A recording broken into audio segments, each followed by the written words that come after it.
Yanto adalah seorang kepala keluarga. Dia setiap hari bekerja sebagai ojek online demi menghidupi anak dan istrinya. Setiap hari dia mencari penumpang di sekeliling yang dekat rumah saja. Pada saat di pagi hari, Yanto berpamitan kepada istrinya dan melihat anak-anaknya sedang bermain di depan rumah, sangat bahagia. Namun pada saat di pagi hari dan juga siang hingga menjelang sore hari, Yanto pun sedih dan kebingungan. Setiap ordernya dia belum pernah mendapatkan satu pun.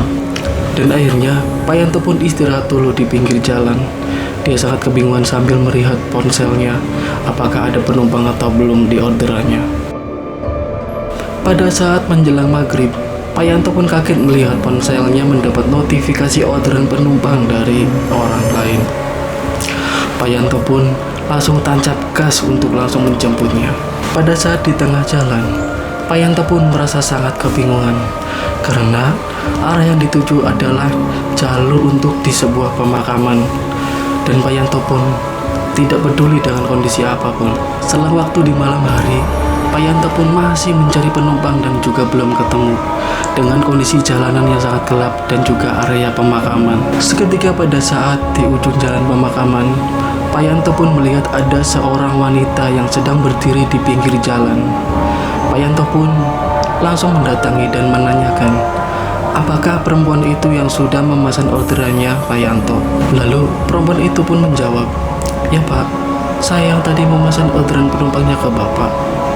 Lalu perempuan itu langsung menaiki motornya Yanto untuk duduk di belakang.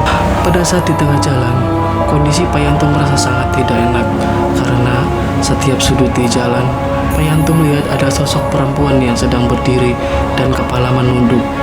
Yanto pun tidak langsung menghiraukannya. Yanto pun terus melanjutkan perjalanan demi keinginan tempat yang dituju perempuan itu. Namun Yanto pun kebingungan karena tempat yang dituju wanita itu adalah jembatan yang sangat gelap. Dan ketika sampai di jembatan, wanita itu meminta Yanto untuk berhenti dan Yanto pun menurutinya. Wanita itu langsung mengeluarkan uang dan sejumlah sangat banyak. Yanto pun sangat kebingungan karena tidak ada kembalian. Dan kata wanita itu, sudahlah ambil aja semuanya Pak. Setelah wanita itu ngasih bayarannya ke Yanto pun langsung pergi untuk pulang. Namun tiba-tiba wanita itu tertawa lepas tanpa sebab.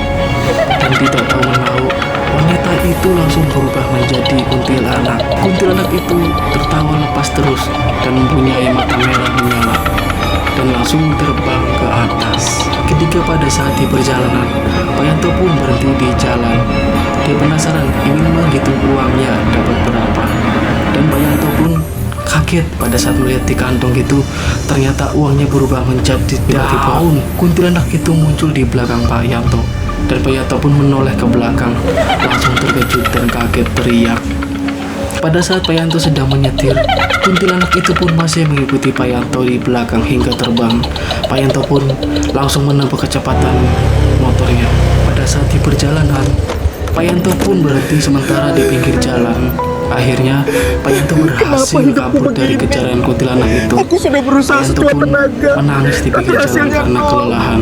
Aku capek. Yanto pun langsung melanjutkan perjalanan pulangnya lagi. Dan ketika pada saat sampai di rumah, Yanto pun langsung disambut pelukan oleh istrinya dan kedua anaknya.